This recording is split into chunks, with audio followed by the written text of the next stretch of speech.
But we were hoping. What does that let you know? They're giving up hope. We were hoping that it was He who was going to redeem Israel. Indeed, besides all this, today is the third day since these things had happened.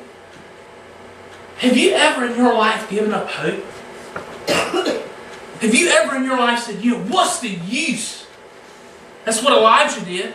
And basically that's what these two are doing. They're sad. They're focusing on their situation. What's the use? In everything in our lives, regardless of what it is, it could be something very, very small or something very, very big. We need to make sure that we're focusing on the Savior to help us in our situation. Verse 22. Yes, and certain women of our company who arrived at the tomb early astonished us. When they did not find his body, they came saying that they had also seen a vision of angels and said he was alive. Verse 24, this is to me a kicker. And certain of these who were with us went to the tomb and found it just as the women had said. But him they did not see. Alright. You can kind of follow this in John 20. Jesus, on Easter Sunday, the women comes to anoint the body with spices. They didn't see him. They go back and tell the others. That's what they're talking about.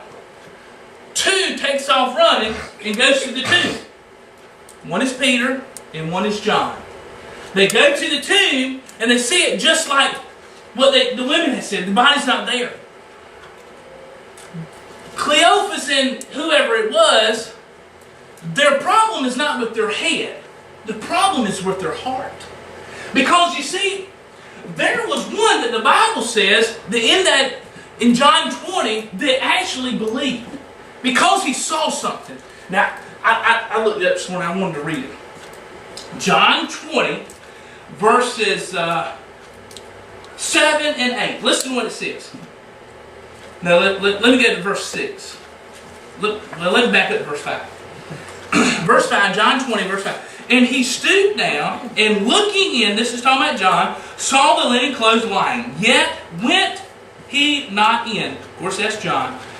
Then cometh Simon Peter, following him, and went into the sepulchre, and seeth the linen clothes lie. So Peter goes in, John's standing on the outside.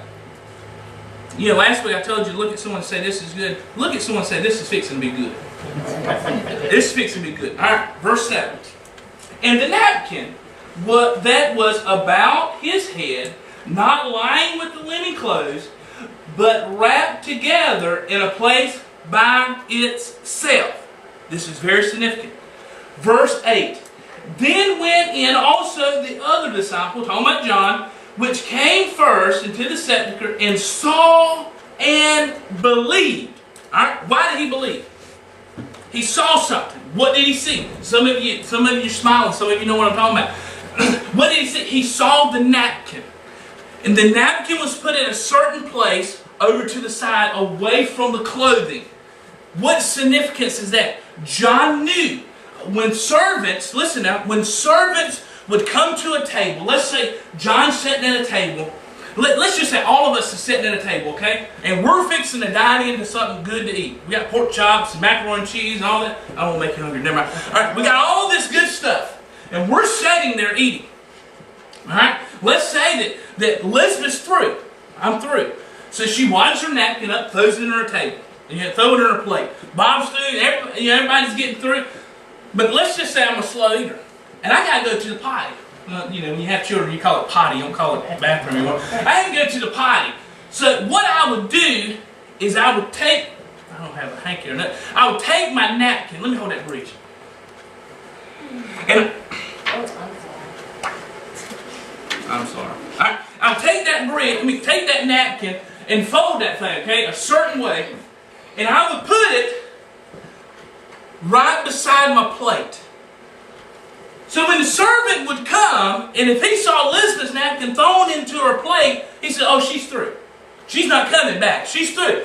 Takes her plate, then puts it up. But when he comes to my plate, and he says, oh, their napkin is folded away from the plate. You know what you know what he knows right away? He says, oh, he's coming back. He's coming back to sit down again.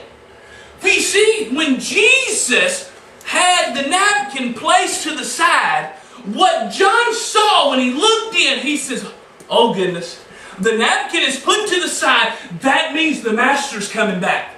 That is why he believed, because he saw the napkin folded to the side, and he believed, hey, Jesus is coming back. And I thank the Lord today to know that not only the napkin was folded, but Jesus in my heart, to know that Jesus is coming back, because we're saved and we're redeemed, and we can have some excitement and some joy, some happiness. Amen? Amen. Amen. But you see, these two, they knew this.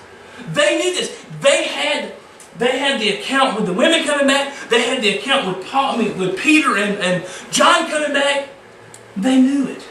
But the problem was, they couldn't get Pastor Boneheads to actually believe that this was a true account. That this was truly happening in their lives. I'll show you something else.